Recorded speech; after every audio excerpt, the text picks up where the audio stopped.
भाभी जाग उठी। करुणा बचपन से ही कामकाज में निपुण है। वहीं अरुणा दिन भर बस अपने मेकअप में लगी रहती है। घर के कामकाज से उसका दूर दूर तक कोई नाता नहीं है। जहां अरुणा गोरी चिट्टी है, वहीं करुणा सांवली है। फिर भी अरुणा करुणा से जलती है और करुणा अरुणा को एक आंख नहीं भाती। अरुणा हमेशा करुणा की बेइज्जती करती रहती है और चाहती है कि कोई भी उसकी ओर देख ना पाए। एक रोज करुणा को लड़के वाले देखने आते हैं। काली कलूटी कहीं की, इसे तो कोई पसंद ही नहीं करेगा। किस्मत फूटी होगी जो इस करिया को लेकर जाएगा। चुप कर अरुणा, मेरी करुणा बहुत भागो वाली है। इसे राजकुमार जैसा दूल्हा मिलेगा, देख लेना। शर्म नहीं आती तुझे अपनी ही बहन को ऐसा बोलते हुए? मुझे तो डर है कि तेरी शादी के बाद तेरा पति तुझे यहाँ लाकर छोड़ ना जाए। निकम्मी लड़की को कोई नहीं रखना चाहता। मम्मी, तुम तो बस इस करिया को ही संभालो। अरुणा वहां से चली जाती है और तैयार होने लग जाती है। मजा तो तब आएगा जब इस करिया के आगे लड़के वाले मुझे पसंद कर लेंगे। लड़के वाले आते हैं और अरुणा जानबूझकर लड़के के आगे पीछे फिरने लगती है, लेकिन फिर भी लड़के वाले करुणा को पसंद कर लेते हैं। लड़की तो हमें बहुत पसंद है, खाना बहुत स्वादिष्ट बनाती है, पेट भर गया है लेकिन मन नहीं भरा। अब तो मैं सोच रही हूँ दोनों बेटों की इसी घर में ही शादी करा दूं। जब बड़ी में इतने गुण हैं तो छोटी को देखने की जरूरत ही नहीं होगी। बहन जी, मैं अपने दोनों लड़कों के लिए आपकी दोनों लड़कियों को पसंद करती हूँ। आपने तो मेरी सारी चिंता ही दूर कर दी। अरुणा और करुणा की शादी धूमधाम से एक ही दिन हो जाती है। अब तक जो बहनें थी आज देवरानी जेठानी बन जाती है। करुणा को लगता है कि अरुणा अब सुधर जाएगी, लेकिन उसकी जलन कम होने की जगह और बढ़ जाती है। पार्वती भी अरुणा के लक्षण देख उसे पसंद नहीं करती। एक रोज पार्वती गुस्से में अरुणा से कहती है, क्या सोचा था और क्या निकली? दिन भर ये लिपा पोती करने से ही तू सुंदर नहीं लगेगी। कुछ सीख मेरी करुणा से कि घर कैसे संभाला जाता है। मैंने तो तुझे करुणा को देखकर पसंद किया था, मती मारी गई थी मेरी। मम्मी जी, मैं कुछ भी कर लूं आपको तो पसंद आने वाला ही नहीं है। अरुणा तमतमा के वहां से चली जाती है। कुछ दिनों बाद पार्वती अपने दोनों बेटों को बुलाकर कहती है, अजय विजय, मैं आज से इस घर की बागडोर करुणा के हाथ में सौंपती हूँ। इस घर में अब जो कुछ होगा वो करुणा के इशारे पे होगा। ये सब सुनकर अरुणा बर्दाश्त नहीं कर पाती और उसी रात करुणा के कमरे में चली जाती है।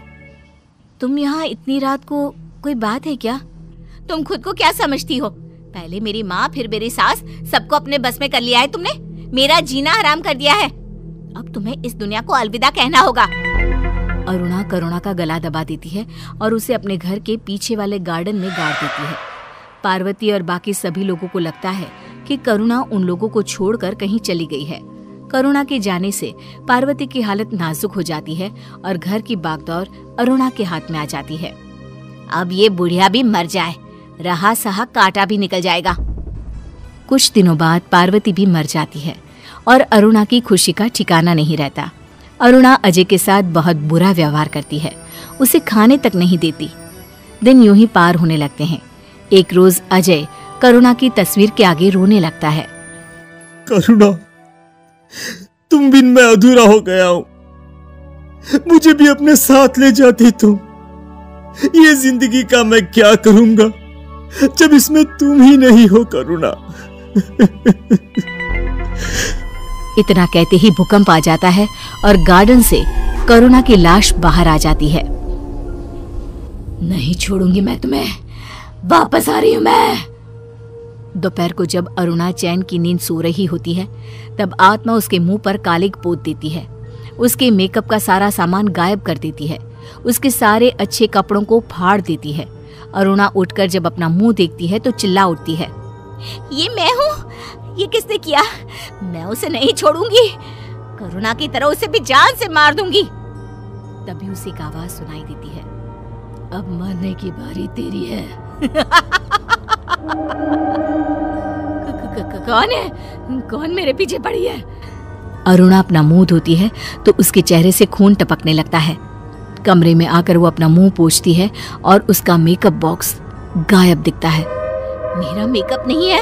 अब मैं विजय के सामने ऐसे जाऊंगी तो वो मुझे प्यार नहीं करेगा। सारे कपड़े भी फटे हैं। ये कहीं वो आवाज वाली की तो करतूत नहीं है। अरुणा बुरी तरह डर जाती है। डरते हुए वो जल्दी जल्दी खाना बनाती है। विजय घर आते ही अरुणा को देखकर कहता है, ये आज इतनी गंदी दिख रही हो तुम। चलो, भूख लग रही है, जल्दी से खाना लगा दो। तुम मेरे साथ रसोई में चलो। इस घर में कोई है, मुझे बहुत डर लग रहा है। तुम भी क्या बच्चों की तरह कर रही हो? मैं बहुत थक गया हूँ। अरुणा रसोई में जाती है तो देखती है कि सारा खाना जमीन पर गिरा हुआ है। कान्हैया, मुझे पता है तुम यही हो। अरुणा को वही हंसने की आवाजें आने लगती है।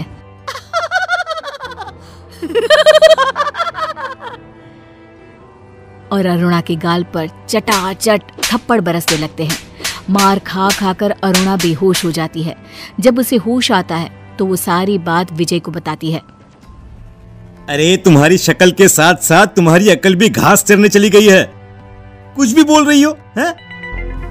अगले दिन आत्मा अरुणा की तिजोरी से गहने, जेवर, पैसे सब गायब कर देती है और विजय अरुणा से कहता है, अरे अरुणा, दुकान के पैसे दो, नया माल मंगवाया है मैंने। अरुणा पैसे निकालने के लिए तिजोरी खोलती है तो, हे भगवान, क्या करूं? तिजोरी तो खाली पड़ी है। अरे, तुमने सारे पैसे अपने सजने संवरने में ही बर्बाद कर दिए हैं और अभी ड्रामा कर रही हो।